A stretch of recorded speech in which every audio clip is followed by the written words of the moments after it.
네, 어제 하루 코로나19 신규 확진자 3,187명 발생했습니다. 코로나19 발생 이후에 두 번째로 3,000명대 확진자가 나온 겁니다. 자, 위중증 환자도 계속 역대 최고치를 경신하고 있고 이런 가운데 방역당국은 오늘 오후에 코로나19 위험도를 평가하기 위한 새로운 지표를 발표할 예정입니다. 한편 국내에서 코로나19 백신 접종 이후 추가 접종, 즉 부스터샷을 맞고도 확진된 사례가 발생했는데요. 관련 내용들 김윤 서울대 의료관리학과 교수와 함께 짚어보도록 하겠습니다. 네, 어서 오십시오. 안녕하십니까? 안녕하십니까? 3,000명대 확진자가 지난 그 추석 연휴였나요? 그때 네. 한 번 나왔었고요. 네. 이번이 두 번째가 나왔습니다. 단계적 일상 회복 이후에 확진자가 늘 것이다 이런 예측은 있었는데 3,000명대를 딱 받아들이는 마음은 그렇게 쉽지가 않은 것 같아요. 네. 어떻게 보세요 이번 그 확진자? 연휴, 그러니까 주말을 지나고 나타난 현상이라 네. 이런 증가 추세가 앞으로 이제 계속될지 아니면 이게 일시적인 현상인지는 좀 두고 봐야 될 것 같습니다. 예. 네, 그렇지만 이제 현재 위중증 환자를 중심으로 한 확진자 수의 증가 현상은 사실 10월 중순부터 나타났던 요양병원, 요양원에서의 돌파 감염 사례가 계속 증가하는 현상, 그다음에 백신 접종률이 낮거나 하지 않은 소아 청소년에서의 감염자가 늘어나면서 생기는 현상이라서 네.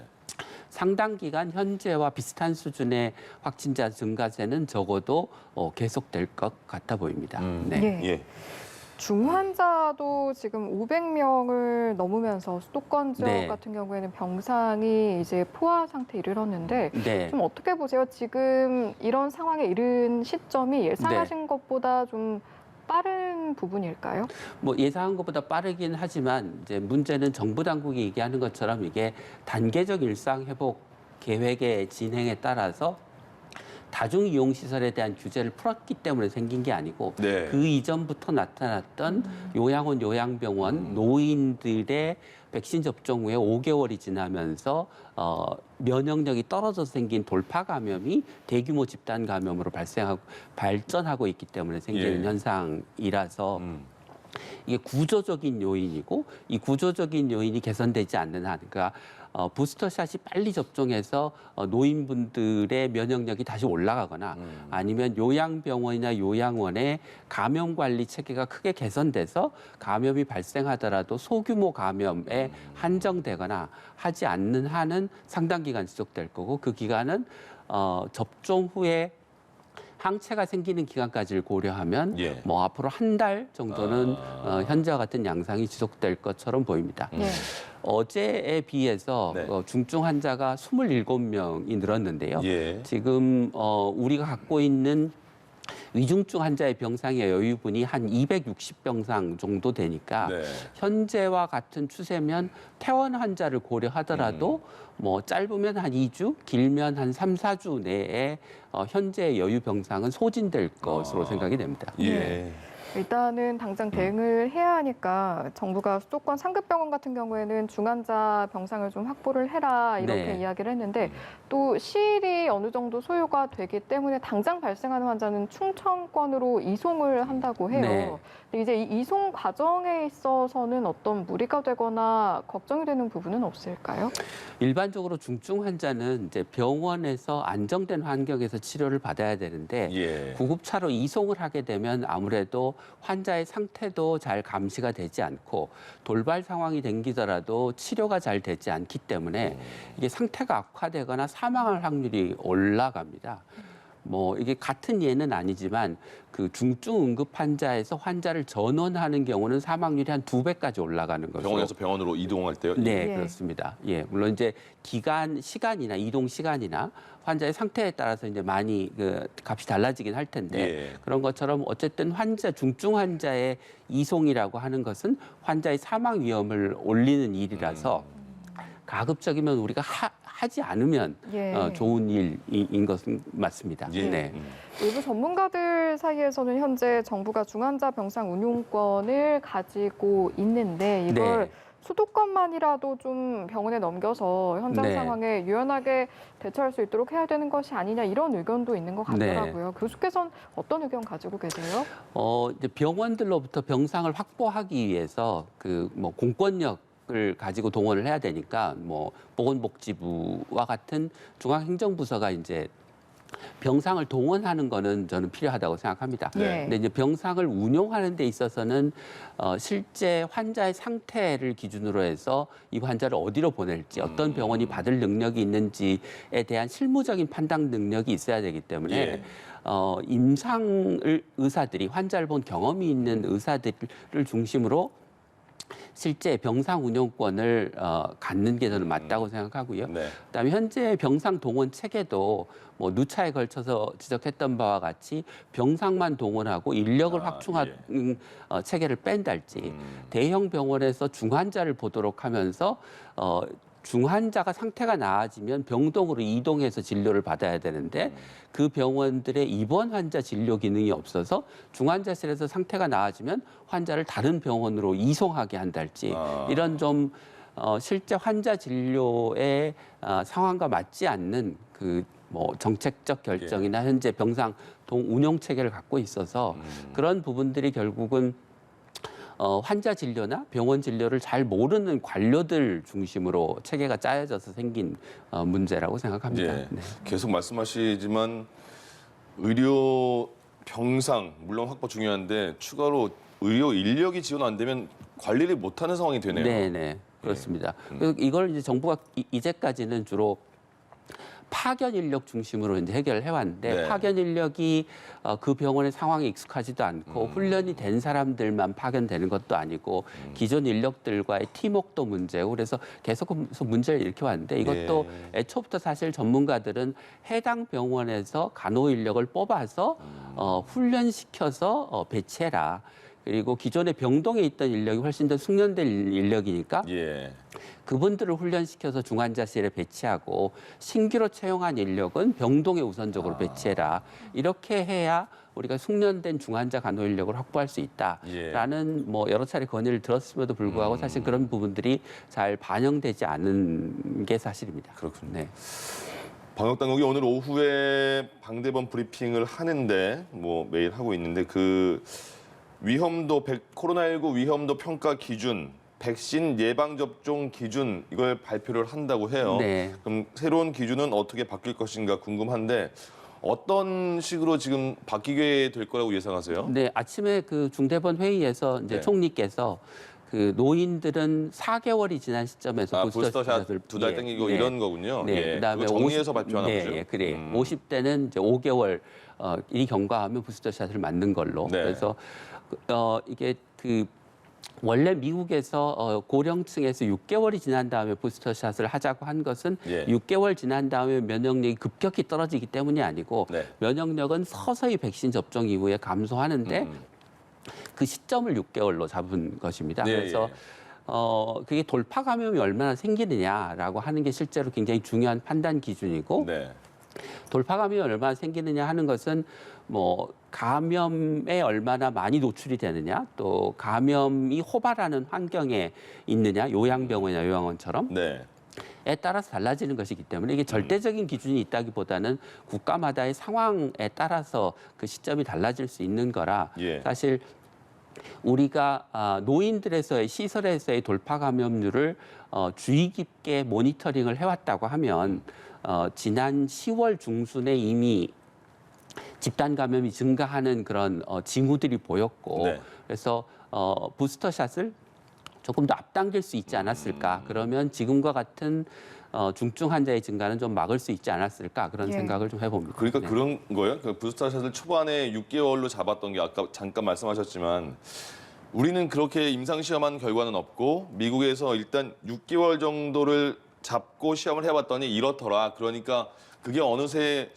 그 전 세계 기준처럼 돼버린 거라서 5개월이나 4개월에 대한 임상시험은 없어서 그렇게 쉽게 선택을 못했던 건가요? 네, 그러니까 임상시험이라기보다는 그 이제 현장에서 발생하는 돌파 감염이 얼마나 백신 접종 후에 어떤 특정 연령층에서 얼마나 빠른 속도로 증가하느냐에 관한 그 역학조사 또는 감시 체계의 결과인 거죠.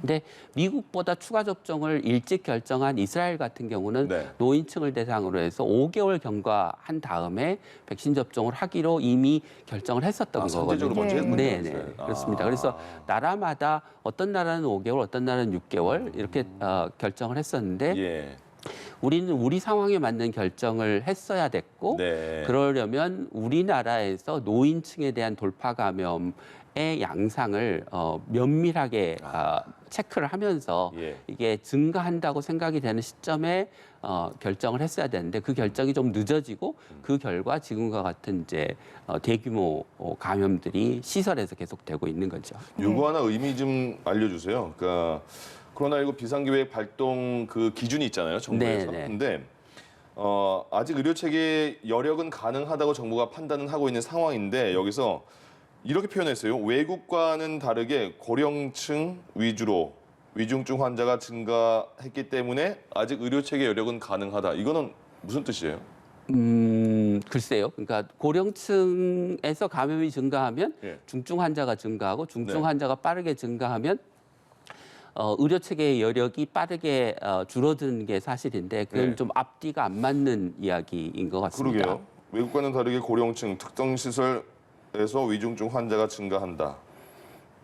요거는 다시 한번 생각해 봐야겠네요. 네. 알겠습니다. 이어가서 추가 접종 간격 이야기 조금 더 해보면 돌파 감염 막기 위해서 지금 네. 간격을 축소를 하기로 했는데 연령별로만 보면 일단은 60대 이상 고령층 그리고 50대 연령층까지잖아요. 네. 40대나 그 다른 연령층까지 부스터샷을 좀 확장하는 것에 대해서는 어떤 의견 가지고 계세요? 결국에는 40대 이하도 부스터샷을 맞아야 될 걸로 생각이 됩니다. 근데 이제 그 시점이 그러니까 고령층은 백신 접종 이후에 그 소위 중화 항체 수준이 빠르게 떨어지고 예. 젊은 사람들은 천천히 떨어지기 때문에 부스터샷을 맞아야 되는 시점이 젊은 연령층의 경우에는 좀 늦게 잡아도 되고 그다음에 젊은 연령층은 접종을 늦게 시작했기 때문에 네. 대부분 뭐 5개월 또는 6개월의 시점이 이제 내년 봄에 돌아오기 때문에 지금 일단은 고위험층군이라고 생각되는 50대 이상에 대해서 추가 접종 부스터샷을 한 다음에 네. 그 다음 연령층에 대해서는 아마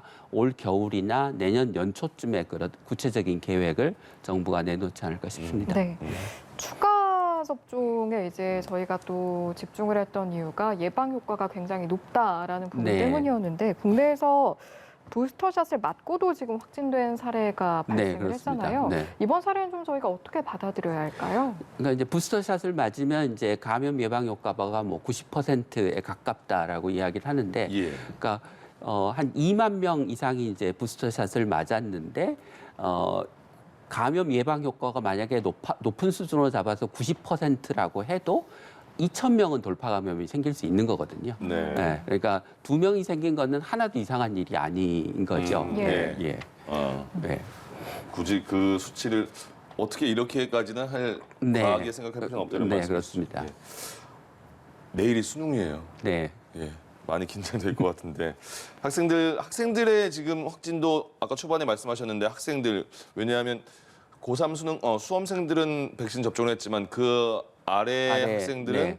자율 접종이 되는 거잖아요. 네. 그래서 확진자가 많이 나오고 있는데 학생들은 어떻게 좀 관리가 필요하다고 보세요? 글쎄요, 그러니까 학생들의 경우에는 사실 감염이 되더라도 예. 중증으로 발전하는 경우는 그렇게 많지 않아서, 그러니까 지난달 10월에 18세, 19세 이하의 확진자 중에서 위중증으로 발전한 경우가 모두 5명이었고요. 이제까지 19세 이하에서 사망한 사례는 한 건도 없었습니다. 네. 그러니까 이제 아주 극소수에서 그러니까 한 10,000명 중에 5명 정도가 현재 중증으로 발전하고 그 중에도 사망자는 없는 상황이라 백신 접종의 부작용 그리고 부작용이 드물기는 하지만 개인에게 발생하는 누구에게 발생할지를 예측할 수 없다고 하는 점에서 네. 백신 접종을 강하게 권고하기는 쉽지 않아 보입니다. 예. 백신 접종 우리가 강하게 권고해야 되는 상황이라고 하면 이게 학교에서 감염이 대규모로 확산돼서 아이들이 학교에 가기 어려운 상황이 되거나 아니면 가족 내에서 전파가 돼서 집에 계신 할머니, 할아버지 또는 부모님이 감염돼서 위중증으로 발전하고 사망하는 사례들이 많이 생긴다고 하면 예. 이제 그때 우리가 그 소아청소년들에게 지금보다 조금 더 강력하게 백신 접종을 공고할 수 있지 않을까 싶습니다. 그러니까 백신을 안 맞은 사람들이 그 코로나에 걸릴 확률이 높은 거는 당연한 거잖아요. 어떻게 그렇습니다. 보면. 네. 근데 지금 전국에서 하루 평균 70명 정도의 학생이 확진이 된다고 하는데 네. 이 수치면 그러면 말씀하신 대로 백신을 안 맞은 학생이 많으니까 이 수치는 어느 정도 그냥 예측 가능한 수치라고 봐도 되는 겁니까? 그렇죠. 예, 그러니까 18세 이하의 우리나라 인구가 한 1,200만 명쯤 네. 되니까요.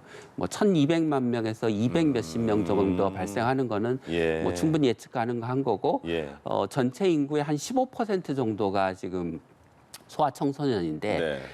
지금 전체 확진자 중에 한 20% 정도가 고연령대에서 생기고 있어서 예. 그러니까 백신 접종을 안 맞아서 발생이 더 많기는 하지만 아주 굉장히 많은 건 아닌 상황, 여전히 예 그런 정도의 상황입니다. 그래서 예. 정부 차원에서는 강력하게, 그러니까 물론 자율 접종이지만 학생들 강력하게 백신 접종을 권고할 정도의 단계는 아니다 이렇게 생각해도 되겠습니다. 네, 네 그렇습니다. 알겠습니다.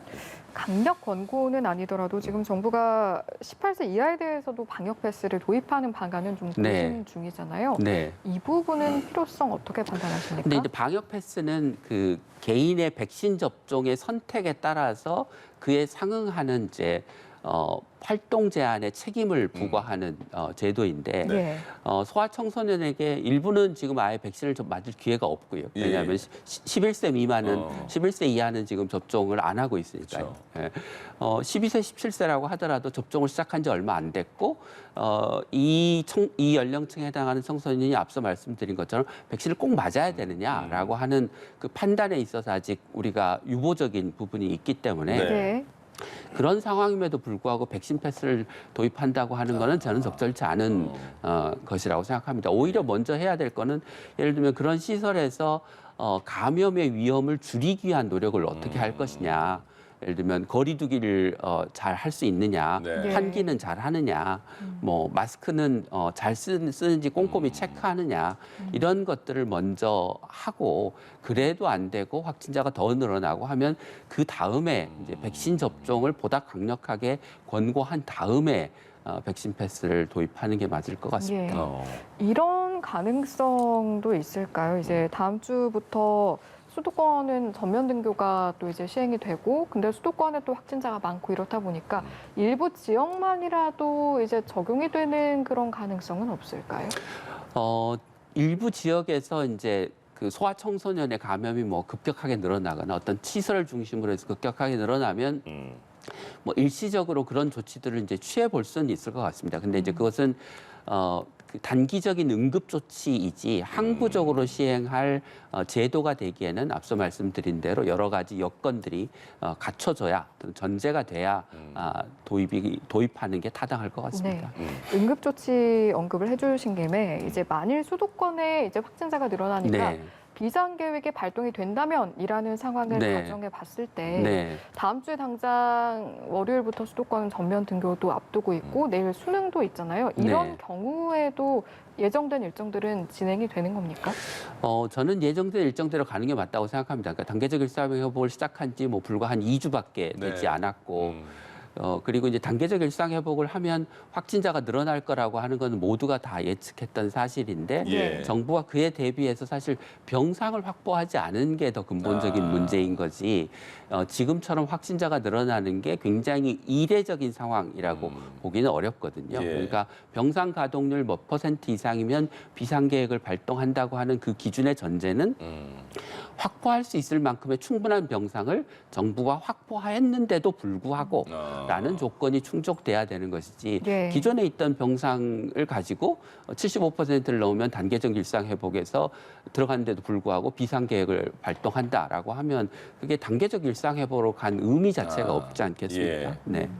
그러니까 앞으로 이제 확진자가 더 늘어날 걸로 이제 예상할 수가 있는 상황이고, 네, 많은 분들이 그래서 확진자 위주로 지금 많이 그 판단을 코로나19 상황을 판단하셨을 텐데 이제는 그 확진자 플러스 뒤에 위중증 환자 그리고 거기에 확보된 병상까지를 다 알아봐야지 지금 추세를 확인할 수가 있겠네요. 네, 그렇습니다. 많은 그래서 국민들- 지금은 그 비상 계획을 논하기 전에 네. 정부가 확보할 수 있는 충분한 수준의 병상과 인력을 어떻게 확보할 것인가 그것의 어떤 그 적정 수준이 어디까지인가를 정부가 명확히 밝히는 게 중요할 것 같습니다. 환경은 네. 그렇게 조성을 확실히 하고 또 부스터샷은 정말로 필요한 그런 네. 지금 상황이고요. 지금 머크사에서 먹는 코로나 치료제 개발했다. 그리고 화이자도 먹는 코로나 치료제 개발했다. 이런 얘기가 나왔습니다. 네.